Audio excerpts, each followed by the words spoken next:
arguing, no matter whose source I use, I'm going to be arguing secondhand information, right? So I can give resources, I can give sources of information, but I rely more on my experience than I do on my my learning, because I know that most of the stuff that's been fed to us has been fed to us to control us. And go back to whether it's the Sumerian tablets or the writings in the hieroglyphics in Kemet or the Bible, the Quran, all of this stuff is control measures, right? You got to remember, we looking at right now a current Earth population of roughly 8.4 billion people, right? And the number is fluctuating based on interference by governments to reduce populations by chemical controls, which comes from, it's about making them consumer, the poison winds and stuff of this nature. So a lot of what we believe today can be traced back to all of the ancient groups, but we only get pieces of it because the people that was writing, you gotta remember, in the year 1800, it was probably a couple thousand literate people on the planet. But here we is in 2024 with thousands of literate people, millions of literate people now, and we all relying on what the little handful of people wrote back then. Even if you go back to the hieroglyphs, only certain priests knew how to, was trained in the proper writing of the hieroglyphs on the walls. It's the same in Sumer. Only certain priests was the ones responsible to record the record. So how do you know what they recorded? They didn't record everything, just like our historians don't record everything. Nobody can record everything unless we have a continuous three-dimensional panoramic film running while we living. Otherwise, it's stuff that happened in your life you don't even remember until somebody say, you remember that time? And then you're like, oh yeah, I remember. But all of that affects belief systems and how we perceive the world. And all of those documents that the information is being traced back, because we're trying to find the source that we get the most information from. And once we trace it back to a central source, then we'll know who told it to us, right? And sometimes we don't come back to a source. We come back to, this book is attributed to this author, and we don't even know if the author lived. Just like your biblical Matthew, Mark, Luke, and John. All of those at the beginning and the introduction, they tell you this book is attributed to. That means they don't know if they wrote it or not, but this is who they're going to get a credit to. All right. Mandinka Mali, you are on the call. All right. Peace and blessings, man, for old times. Go ahead, brother. Peace to the panel. Let me get straight to the question then. Good Lord. Brother. Right, now, yeah, go in. I don't know what to do. You know, I don't know. Anyway, peace and blessings to the panel, man. Shout out to my cousin. Hey, Rod Hayes. That's one of my cousins from. Hey, he's from Jackson, Mississippi. So he know where his people come from. You know, this is why I understand why he don't get the Africa connection. That's for another time in another place. Our people come from Mali, Mandinka. So you trying to do some more other stuff I heard you talking about. But that's for another time and another day, sir. You know, me and Cuz are gonna have to have a one-on-one consultation about this. Which one of the Hayes is telling the truth? You hear me? That's gonna be the battle. Because hey, I'm fighting for my people's ancestry, you know, and their history on the plantation. He talking about they already here. No, I traced them back, coming over here on ships, slave dockets, what tribe, everything. So me last time you said, cousin, we both from the same, our people both from the same plantation in Jackson, Mississippi. So you're messing up the family history, but we're gonna talk about that later. Now, hey, cousin, you gotta remember my history come on two sides of the family. Now, my mama from Macomb, Mississippi. Okay, we're gonna talk about it. But anyway, hold up. I got my war chief peeking around. Peace out to 904 in the building, sign on the TV. Now, cousin. About 3-4 years ago, you know, I came on here with this type of information. I was talking about the Pyramid Wars, Sumerian tablets, Emerald tablets. They laughed me off the goddamn stage. Jabari and Sarnetta laughed me off the stage. See, I was ahead of my time. They weren't ready for this type of deep information. I'm glad one of my family members bringing it out. You know what I'm saying? So can you go into like, see, really the Sumerian and Egyptian history is connected, ladies and gentlemen. This Giza plateau was where the Pyramid Wars took place. See the pyramid. That's a space. That's a space. Okay, man. Goddamn.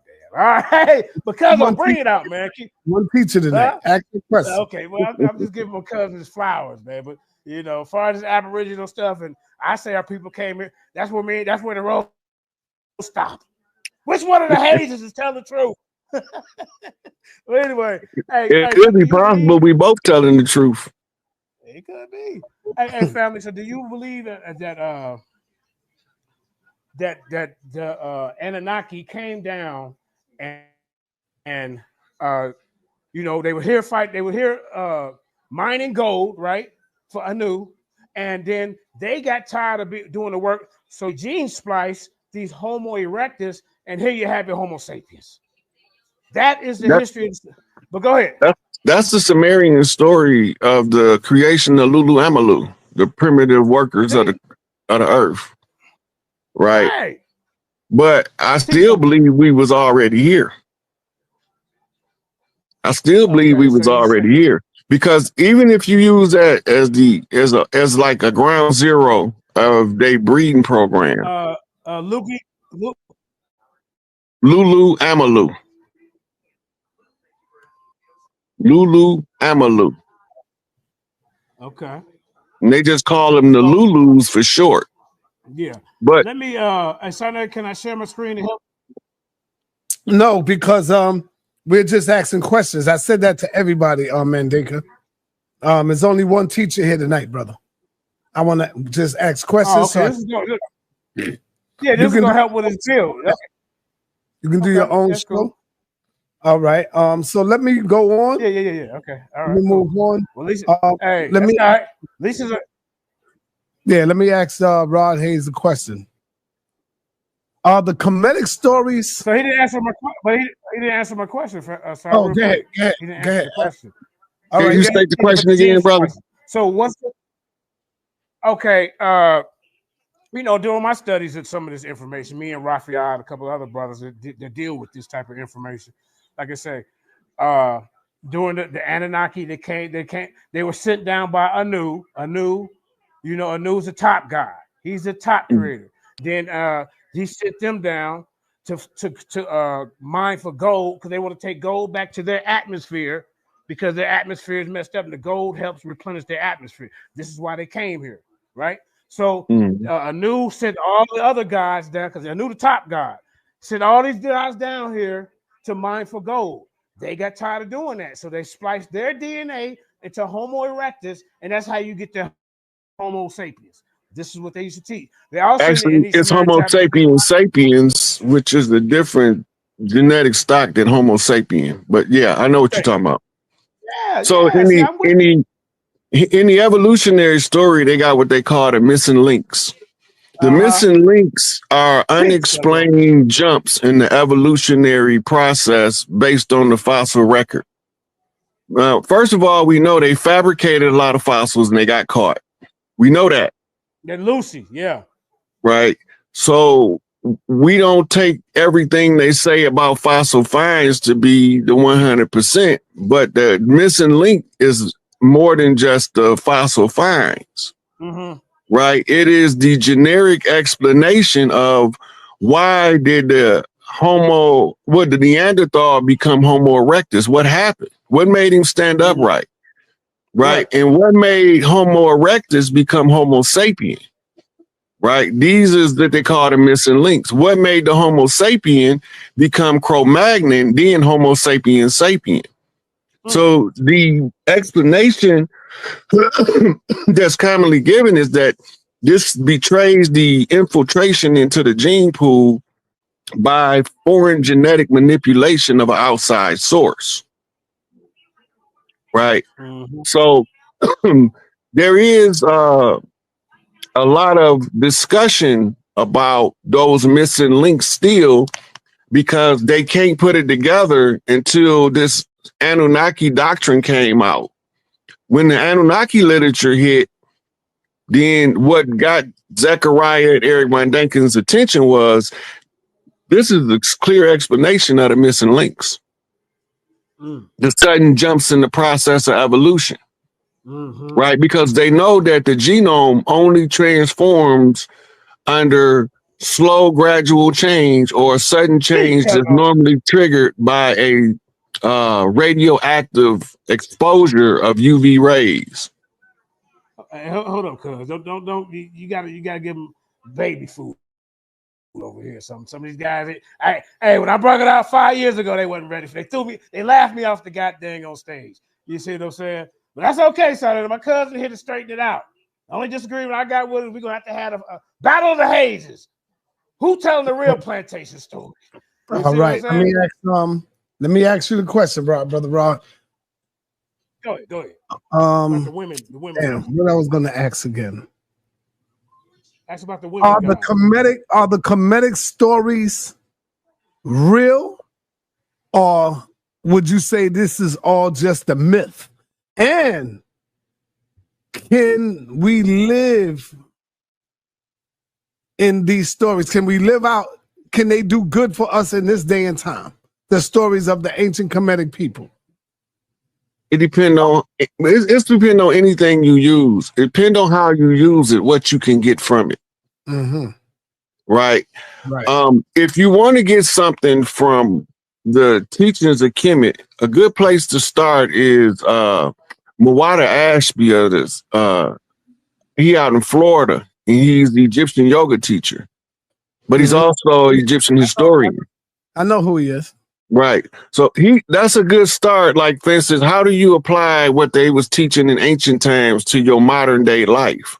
That's not an easy task. And sometimes we need help because we don't really understand a lot of the stories that they telling, because they paint these pictures with totem animals, but we thinking that they talking about people instead of energy. They talking about the energy of the totem, right? Some of them are composites, like Tawaret got the alligator spine, the hippopotamus body, the woman's mammary gland, human hands, and the hippopotamus head, but she's carrying the cleaver, right? That's a whole bunch of information packed in one picture, right? So the stories is as real as your mind make them, because your mind is what determines what's real and what's not. It's like Dr. Delbert Blair once said, nothing is truth until you decide what truth is. You have to decide for yourself what your truth is. And then you have to live your life according to that truth. And sometimes it might require you to study something that you wouldn't normally study. Like, I didn't know why am I studying forensic profiling? I didn't know why I was studying that, but it makes perfect sense in retrospect, because now when a person is doing stuff, I'm watching the character and it's fitting out a character, somebody else is involved. Right? That's from studying forensic profiling. It becomes so obvious that it's like a green thumb on a red hand. You can see it, it sticks out. But if you don't study that type of information, you won't ever use that type of information in your critical analysis of what you're dealing with. Okay. What role did Thor play in the Anunnaki conflicts? And you say Thor? Yes. What role did Thor play in the Anunnaki conflicts, and how does he relate to characters in other mythological stories? So, first of all, Thor is a Greek story. It's a European story. It's not a Sumerian story. Right. But they the Nephilims. Right. So Hercules, Gilgamesh, Samson, Goliath.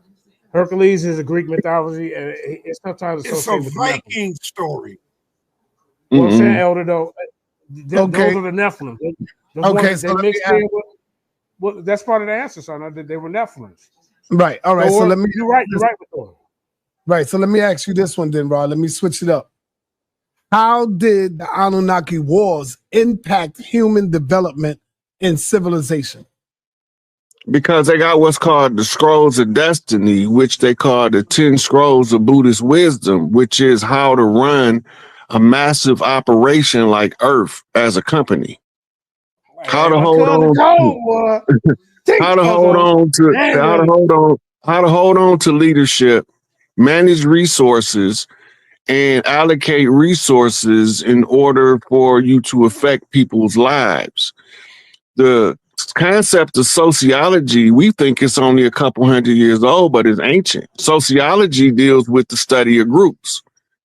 And in sociology, by studying the group, you know how to put what's called triggers in there or antagonists to steer the group in the direction you want them to go. Right? And all of the information is geared toward the control of Earth and the people of Earth. Because very few of us know, very few of us is aware of the varying different God stories from around the earth. Is all the same story rewritten to fit the local culture. And when they rewrite it to fit the local culture, it changes the expression of what's being done by the so-called gods. All right. All right. I'm gonna get to you guests in a minute. What is the significance of gold to the Anunnaki and how does it relate to human consciousness?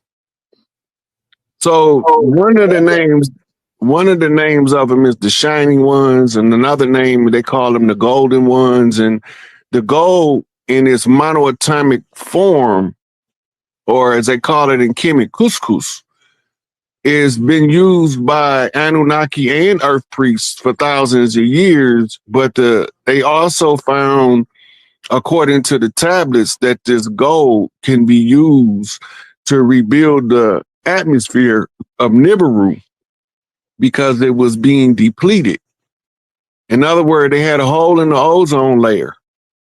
So to patch the hole in the ozone layer, they needed massive amounts of gold that could be reduced to the monoatomic form and put into the atmosphere. Okay. Let me get on over to Nazarene. For that type of, I brought that out 5 years ago, cuz. Let me get to Nazarene Essence. What's up, brother? That scene. Peace, huh? Peace. That scenes. Go ahead. Peace, brother. Peace. Hey, Rod, Chief Pontiac. I want to salute you, man, and give you your flowers and just let you know I be checking you out, man. And I appreciate it, brother. I appreciate you. Now, my question is this: were the Anunnaki? What up, Nazarene? Shalom, Maki. Keep speaking out of turn, bro. Was the Anunnaki black gods or aliens? Good question. Good question. I like that. Well, depending on what you mean by black god and alien, because a rock that comes from outer space is an alien or extraterrestrial. So mean what you mean by black guys. We have this this understanding that everybody is heavily melanated throughout the cosmos, which is not true. But the heavily melanated ones throughout the cosmos appears to be the ones who's been involved in skywalking or interstellar travel for the longest period of time. In that their contact with other civilizations has advanced those civilizations to become skywalkers, whether they melanated or less melanated in a skin tone. Right. So on Earth, we have all the color spectrum of humans in our genome on Earth. So we would suspect that if we have any genetic ties to the ones they call the black gods, that they would have the same genetic trait for skin pigmentation depending on where they was at. And they probably had more conscious control on who to give massive amounts of melanin to and who to reduce it on in order for the environment they was adapting to. All right. Cool. Appreciate that, bro. Appreciate it, man. Yeah. Yeah, let me go on to my my big brother Apostle. You got any more questions, Apostle? Are you good?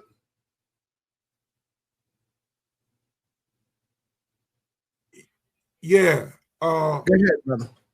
I wanted to ask him, is it about melanin, aliens and gods and stuff? What do you know about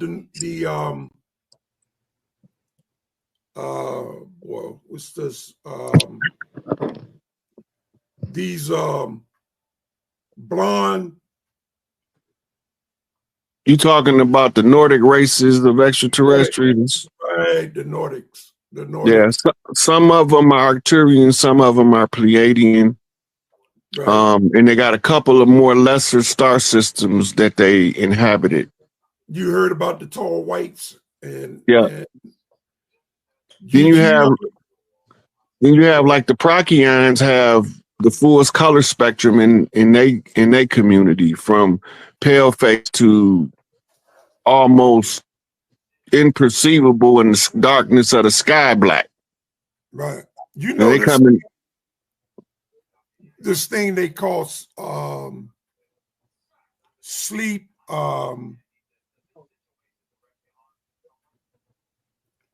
where you can't move in your sleep, you're conscious. Sleep paralysis. Sleep paralysis. I used to get it when I was young. My sons get it now. Eventually I grew out of it. I don't know, somewhere in my 50s, 40s and 50s, I stopped having it. But when I was 17, I initially wanted to experience, I usually wake myself up, but I wanted to experience the full effect of it. And I tell you, man, I thought I saw what could be determined as a shiny one. I saw a form of a being that literally glittered.